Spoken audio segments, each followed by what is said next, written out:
Assalamualaikum warahmatullahi wabarakatuh. Selamat sore Pak Denny dan teman-teman semuanya. Izinkan saya mempresentasikan hasil ringkasan materi saya terkait dengan konsep good governance.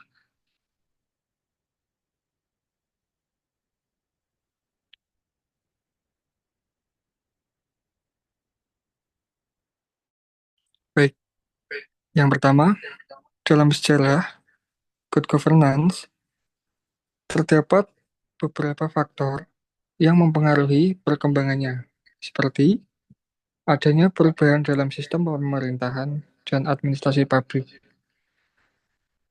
perkembangan ekonomi dan sosial, pengaruh lembaga internasional, dan perubahan dalam nilai-nilai norma dalam sosial. Konsep good governance atau tata kelola pemerintahan yang baik menjadi semakin penting, terutama dalam konteks pembangunan berkelanjutan dan pengurangan kemiskinan termasuk di Indonesia. Setelah berakhirnya Perang Dingin,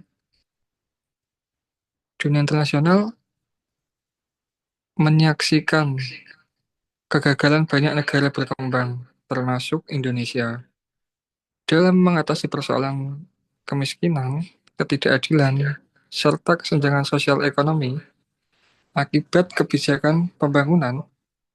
Good governance menjadi konsep yang ditawarkan untuk membenahi arah pembangunan nasional.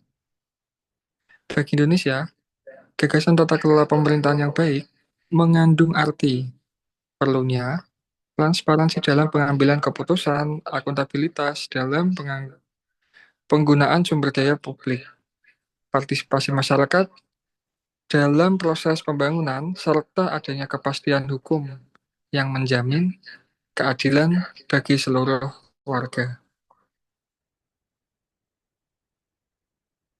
Selanjutnya, tata kelola yang baik.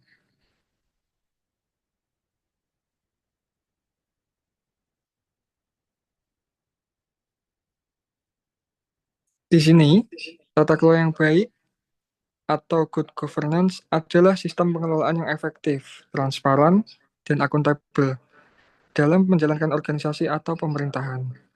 Berikut beberapa aspek yang penting dari arti kelola yang baik, yaitu yang pertama adanya transparansi, kedua akuntabilitas, ketiga partisipasi, keempat keadilan, dan kelima efisiensi. Artinya, good governance didefinisikan sebagai hubungan yang saling mendukung antara pemerintah, masyarakat sipil, dan sektor swasta. Elemen penting dari tata kelola yang baik meliputi partisipasi, transparansi, akuntabilitas, dan kepastian hukum. Penting untuk memahami bagaimana elemen-elemen tersebut dapat dioperasionaliskan dalam konteks pembangunan yang lanjutan. Selanjutnya, ada tolak ukur pembangunan berkelanjutan. Pengukuran good governance pada dasarnya memang bertumpu pada kerangka analitis yang bersifat normatif. Artinya, ia tidak hanya mengukur hasil pembangunan secara material, tetapi juga menilai sejauh mana prinsip-prinsip tata kelola pemerintahan yang baik.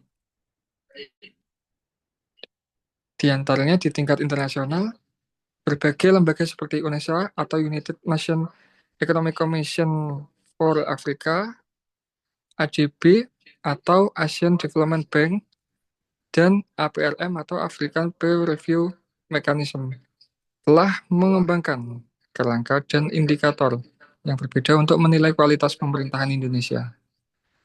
Tolak ukur good governance merupakan kemudian diadaptasi sesuai kebutuhan nasional dan realitis sosial politik yang ada. Indonesia hanya menyesuaikan konsep good governance yang berkembang di tingkat internasional, tetapi juga mengintegrasikannya dengan agenda nasional seperti reformasi birokrasi, pemberantasan korupsi, serta penguatan demokrasi. Artinya, good governance di Indonesia tidak semata-mata diukur dari efisiensi ekonomi, melainkan juga dari keberhasilan negara dalam memastikan akuntabilitas, transparansi, efektivitas pelayanan publik, dan perlindungan hak negara. Dengan demikian, tolak ukur pembangunan berkelanjutan dalam good governance mencakup 4 dimensi utama, yaitu diantaranya ekonomi, sosial, lingkungan, dan institusional. Ini membantu memastikan bahwa pembangunan dilakukan secara holistik dan berkelanjutan. Baik, terima kasih atas perhatiannya. Mohon maaf jika ada salah kata. Sekian dari saya. Assalamualaikum warahmatullahi wabarakatuh.